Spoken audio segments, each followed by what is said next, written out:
नमस्कार दोस्तों, मैं हूं रोशन और आप देख रहे हैं जीके अफेयर्स यूट्यूब चैनल। दोस्तों, इस चैनल पे आपको प्रीवियस ईयर पेपर और जीके का यहां पर तैयारी करवाया जाता है, तो आप लोग जरूर इस चैनल को सब्सक्राइब करके बेल आइकन को प्रेस रखिए। तो दोस्तों, जो जीके जीएस का हम रामबाण सीरीज चला रहे हैं, उसका 9वां लेक्चर हम लेकर आए हैं आप लोगों के लिए। तो आप लोग पहले के लेक्चर नहीं देखे हैं तो प्लेलिस्ट में जाइए, सारे लेक्चर पड़ी होगी और अपना नोट्स भी साथ में बनाते चलिए। और तो देखिए, एक किस में इंपॉर्टेंट होगा तो डीएफसी सैल में, सीजीपीडीटीएम में, सीजीएल में, तो क्योंकि हम इसको टीसीएस स्पेशल रखने की कोशिश करते हैं। इसके अलावा भी आप किसी एग्जाम की तैयारी करते हैं तब भी ये सीरीज आपके लिए इंपॉर्टेंट है, तो अपने दोस्तों के साथ इसको जरूर शेयर करिएगा। पीडीएफ आपको हमारे टेलीग्राम चैनल पे मिल जाएगा, जिसका लिंक आपको नीचे डिस्क्रिप्शन में दिया हुआ है। और आपके पास भी देखिए, कोई भी एग्जाम का पेपर होता है तो gkfairs25@gmail.com पे जरूर भेजिए, ताकि हम उसको भी यहाँ पर डिस्कस कर सकें। तो देखिए, क्वेश्चन नंबर 121 है और क्वेश्चन पूछा किस में गया है तो दिल्ली डेवलपमेंट अथॉरिटी यानी कि डीडीए जेई में सिविल में क्वेश्चन पूछा गया था 24 अप्रैल 2018 को, सेकंड शिफ्ट में। इसमें क्वेश्चन पूछा गया था कि निम्नलिखित में से कौन सी चीज़ आज कीमती धातु यानी कि प्रीसियस मेटल जो है नहीं है। तो देखिए, रुथेनियम है, प्लैटिनम है, रोडियम है, जबकि एल्युमिनियम जो है नहीं है। एल्युमिनियम सस्ता है और एक घर घर में इसका यूज किया जाता है, इसलिए एक कीमती धातु की श्रेणी में नहीं आते। एल्युमिनियम की अगर हम बात करते हैं तो एल जो है सिंबल होता है और इसका परमाणु संख्या जो है 13 होता है। इसको भी जरूर ध्यान रख लीजिएगा, इंपॉर्टेंट है। अब उसका देखिए, नेक्स्ट क्वेश्चन है कि भारत के विभाजन की घोषणा जो है किसने की थी। तो देखिए, लॉर्ड माउंटबेटन तो सबको जानते होंगे, लेकिन यहाँ पर विस्काउंट लुई माउंटबेटन इसका सही उत्तर होगा। तो करेक्ट उत्तर इसका ए ही सही होगा, इसको जरूर ध्यान रख लीजिएगा। इन्होंने ही भारत विभाजन की घोषणा की थी।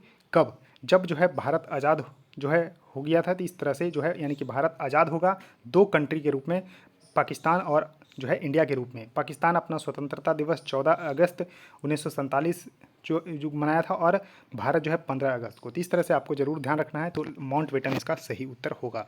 और माउंटबेटन की हम बात करते हैं तो ये स्वतंत्र भारत के जो है पहले जो है गवर्नर जनरल थे, इसको भी ध्यान रखना है। और अगर स्वतंत्र भारत के जो है अंतिम गवर्नर जनरल की बात करते हैं जो कि ब्रिटिश थे, वो यही थे। इसके बाद जो है इंडियन बने चक्रवर्ती राजगोपालाचारी, जो कि यहाँ पर आपको जरूर ध्यान रखना है। तो फर्स्ट और लास्ट जो है इंडियन गवर्नर थे चक्रवर्ती राजगोपालाचारी जी। उसके देखिए, नेक्स्ट क्वेश्चन आपके सामने है कि सबसे पहला और सबसे पुराना वेद कौन सा है। तो कुल मिलाकर पूछा जा रहा है। तो वेद सबसे पहले आपको पता होना चाहिए कि कितने वेद हैं, तो 4 वेद हैं।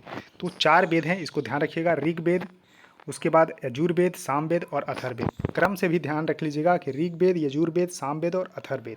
यानी कि ऋग्वेद जो है सबसे पुराना और सबसे पहला वेद है, इसको ध्यान रखिएगा। तो ऋग्वेद इसका सही उत्तर होगा। करेक्ट उत्तर इसका डी सही होगा, डी सही होगा, इसको जरूर ध्यान रखिएगा। उसके बाद नेक्स्ट क्वेश्चन आपके सामने है कि किस प्राकृतिक विज्ञान में आकाशीय पिंडों का अध्ययन किया जाता है। तो देखिए, आकाशीय पिंडों यानी कि सेलेस्टियल बॉडी इसको बोलते हैं। इसको ध्यान रखिएगा कि यानी कि नेचुरल साइंस जिसमें जो है सेलेस्टियल बॉडीज़ का स्टडी किया जाता है, तो इसको जो है क्या बोलते हैं। तो दोस्तों, इसको बोलते हैं खगोल विज्ञान यानी कि एस्ट्रोनॉमी बोलते हैं। इसको जरूर ध्यान रखना है। इसको कन्फ्यूज एस्ट्रोबायोलॉजी से नहीं होना, जिसको खगोल जीव विज्ञान बोलते हैं। इसका करेक्ट उत्तर एस्ट्रोनॉमी होगा, यानी कि इसी में जो है आकाशीय पिंडों का हम लोग अध्ययन करते हैं एस्ट्रोनॉमी में। इसको जरूर ध्यान रखना है।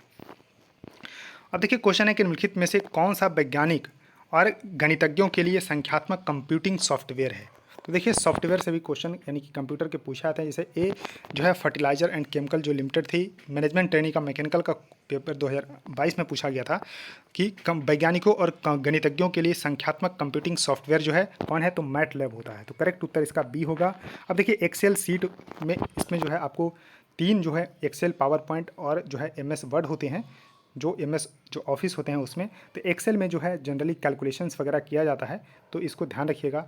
और यहाँ पर मैटलैब में जो है, यहाँ पर गणितज्ञों के लिए जो है संख्यात्मक कंप्यूटिंग सॉफ्टवेयर मैटलैब है, इसको ध्यान रखिएगा। अब नेक्स्ट क्वेश्चन आपके सामने है, बहुत ही इंपॉर्टेंट क्वेश्चन। इसको तो VVI कर लीजिए और अपने नोटबुक में जरूर नोट डाउन कर लीजिए कि ब्लू नील नदी का उद्गम किस देश में होता है। तो देखिए, इसमें सारी जो है कन्फ्यूजन आपको दूर हो जाएगी। तो इथोपिया इसका सही उत्तर होगा। अब देखिए, मैप पे चलते हैं तो इथोपिया ध्यान रखिएगा कि यहाँ से जो है आपको, अब देखिए यहाँ पर रेड सी देखने को मिल रहा होगा। तो रेड सी और मेडिटेरेनियन सी यानी कि लाल सागर और भूमध्य सागर को जोड़ने वाली जो नहर है वो स्वेज नहर है। तो आगे ऊपर जो है स्वेज नहर होगा। और यहाँ पर ध्यान रखिएगा। और यहाँ पर अब देखिए, थोड़ा सा मैप को और हम बड़ा करते हैं। तो यहाँ पर देखिए, पहले यहाँ से देख लीजिए नीचे से। तो देखिए, लेक विक्टोरिया है। तो लेक विक्टोरिया है और यहाँ पर 0 डिग्री यानी कि जो है भूमध्य रेखा है। ध्यान रखिएगा, इक्वेटर है, भूमध्य रेखा है। तो देखिए, क्वेश्चन पूछा जाता है कि कौन से लेक से जो है भूमध्य रेखा गुजरती है, तो लेक विक्टोरिया। अब देखिए, लेक विक्टोरिया अगर ध्यान से देख पा रहे होंगे तो 3 देशों की सीमा पर स्थित है। कौन कौन से देश हैं, तो देखिए तंजानिया में कुछ हिस्सा है। उसके देखिए, कीनिया में भी है और यहाँ पर युगांडा में है। तो युगांडा, कीनिया और तंजानिया, ये 3 देशों में जो है लेक विक्टोरिया है। और यहाँ से निकल रही है, ध्यान रखिएगा, तो नाइल रिवर यानी कि वाइट नाइल रिवर निकलती है लेक विक्टोरिया से। और देखिए लेक क्योगा भी यहाँ पर स्थित है, लेक अल्बर्ट भी है, इसको भी थोड़ा सा ध्यान रख लीजिएगा। वैसे फुल फोकस करिए यहाँ पर मेरे हिसाब से लेक विक्टोरिया पे, जो कि अफ्रीका के 3 देश, अफ्रीका महाद्वीप है। अगर थोड़ा सा ध्यान दे रहे होंगे तो अफ्रीका महाद्वीप है।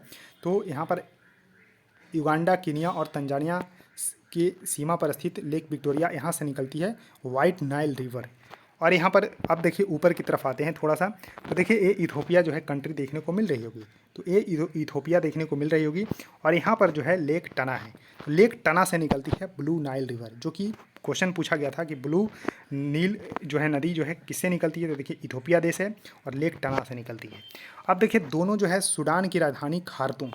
तो क्वेश्चन पूछा जाता है कि ब्लू नील नदी और वाइट नील नदी जो है कहाँ पर मिलती है, तो सूडान की राजधानी खार्तूम है, वहाँ पर मिलती है। उसके बाद जो है नील नदी के रूप में जो है आगे बढ़ जाती है और फाइनली जो है भूमध्य सागर में जाकर गिर जाती है। तो इसको ध्यान रखिएगा। अब नील नदी का वरदान जो है किस देश को बोला जाता है, तो मिस्र देश को यानी कि इजिप्ट को बोला जाता है। क्यों? क्योंकि नील नदी से उनको जो है अच्छी खासी कमाई, और उनकी जो है जलवायु मेनली जो है नील नदी पर ही जो है मुख्यतः निर्भर है। तो इसको ध्यान रख लीजिएगा, बहुत इंपॉर्टेंट आपको यहाँ पर क्वेश्चन मैंने करवाया है। अब देखिए क्वेश्चन है कि एक जो है स्वामित्व वाली निवेश जो है होल्डिंग शाखा है खजाना के नाम से, यानी कि स्टेट ओन इन्वेस्टमेंट होल्डिंग है खजाना के नाम से, ये किस देश का है, तो दोस्तों ये मलेशिया का है। तो करेक्ट उत्तर इसका बी सही होगा। तो मलेशिया इसका सही उत्तर होगा, इसको ध्यान रखिएगा। खजाना के नाम से जो है यहाँ पर क्या है, तो इन्वेस्टमेंट होल्डिंग आर्म है इसका मलेशिया का खजाना।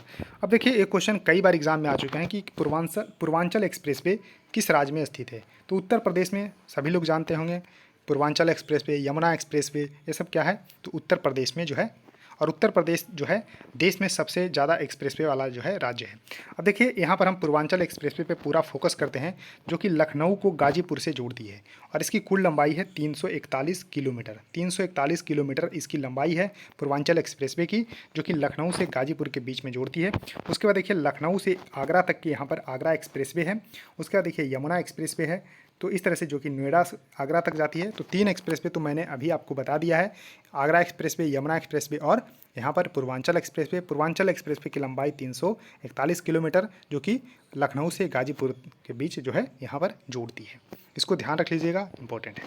उसका देखिए क्वेश्चन है कि विश्व भर में अंतर्राष्ट्रीय साक्षरता दिवस जो है कब मनाया जाता है, यानी कि इंटरनेशनल लिटरेसी डे कब मनाया जाता है, तो 8 सितंबर को मनाया जाता है। इसको ध्यान रखिएगा, 8 सितंबर को हर साल जो है इंटरनेशनल लिटरेसी डे यानी कि अंतर्राष्ट्रीय साक्षरता दिवस जो है मनाया जाता है। तो इसको भी ध्यान रखिएगा। उसका देखिए क्वेश्चन है कि फोर्ब्स पत्रिका की कवर स्टोरी में जगह बनाने वाले पहले भारतीय व्यवसायी का नाम बताइए। यानी कि देखिए फोर्ब्स एक मैगजीन है, वो पत्रिका यानी कि जो है यहाँ पर छापती है, पब्लिश करती है। तो फोर्ब्स पत्रिका की कवर पेज पे आने वाले जो पहले जो है बिजनेसमैन थे अजीम हाशम प्रेमजी। तो अजीम हाशम प्रेमजी जो है यहाँ पर पहले जो है भारतीय व्यवसायी थे, इसको भी ध्यान रखिएगा। उसके देखिए नेक्स्ट क्वेश्चन आपके सामने है कि बेसबॉल के खेल के मैदान को क्या बोला जाता है। जैसे कि पिच पे जो है खेला जाता है, यानी कि जो है क्रिकेट खेला जाता है पिच पे, तो इसको ध्यान रखना है, यानी कि पिच जो है क्रिकेट के लिए यूज किया जाता है। उसका देखिए रिंग, तो यहाँ रिंग ही लिखना है, तो रिंग ही लिखना है, इसको ध्यान रखिएगा, अंगूठी नहीं। तो रिंग जो है यहाँ पर आपको ध्यान रखना है कि कुश्ती के लिए यूज होता है। उसके देखिए कोर्ट, अदालत नहीं है, कोर्ट ही है। तो कोर्ट में जैसे देखिए टेनिस कोर्ट होता है, बैडमिंटन कोर्ट होता है, उसके बाद बास्केटबॉल कोर्ट होता है। तो इस तरह से 3 खेल मैंने बताए, टेनिस, बैडमिंटन और बास्केटबॉल, एक कोर्ट पे खेला जाता है। उसके देखिए डायमंड इसका सही उत्तर होगा। तो डायमंड पे खेला जाता है ये बेसबॉल, इसको जरूर ध्यान रखना है, बहुत ही इंपॉर्टेंट है। उसके देखिए नेक्स्ट क्वेश्चन आपके सामने है कि औषधियों और उनकी क्रिया के अध्ययन को क्या कहा जाता है, तो उसको जो है फार्मेकोलॉजी बोला जाता है। करेक्ट उत्तर इसका ये सही होगा। तो यानी कि the study of the drugs and their action is known as pharmacology, यानी कि औषध उसको बोला जाता है, इसको ध्यान रखिएगा। अब देखिए नेक्स्ट क्वेश्चन आपके सामने है कि भारत में राष्ट्रीय विज्ञान दिवस यानी कि नेशनल साइंस डे जो है कब मनाया जाता है, तो नेशनल साइंस डे मनाया जाता है 28 फरवरी को। अब देखिए 28 फरवरी को ही क्यों मनाया जाता है, इसको ध्यान रखिएगा। अब देखिए 28 फरवरी को यहाँ पर जो है नेशनल साइंस डे हर साल जो है मनाया जाता है, तो क्योंकि इस दिन जो है डिस्कवरी हुआ था रमन इफेक्ट को। तो रमन इफेक्ट का इस दिन जो है डिस्कवरी हुआ था CV रमन जी के द्वारा। तो कब हुआ था, तो देखिए ध्यान रखना है 28 फरवरी 28 फरवरी 1928 के दिन सीवी रमन जी के द्वारा जो है रमन इफेक्ट की खोज की गई थी, इसलिए 28 फरवरी को क्या मनाया जाता है, तो नेशनल साइंस डे मनाया जाता है। और इसके 2 साल बाद ही सीवी रमन जी को 1930 में फिजिक्स का नोबेल प्राइज भी मिला। तो ध्यान रखिएगा कि रमन इफेक्ट के लिए इनको 1930 में भौतिकी का नोबेल पुरस्कार भी मिला। 28 फरवरी 1928 को रमन प्रभाव की इन्होंने खोज की, इस वजह से 28 फरवरी को हर साल जो है नेशनल साइंस डे के रूप में मनाते हैं, राष्ट्रीय विज्ञान दिवस के रूप में मनाते हैं। अब देखिए क्वेश्चन है कि संविधान सभा की प्रारूप समिति के अध्यक्ष जो है कौन थे। कई बार एग्जाम में आ चुका है कि ड्राफ्टिंग कमेटी के चेयरमैन कौन थे, तो डॉक्टर B.R. अम्बेडकर थे, इसको ध्यान रखना है।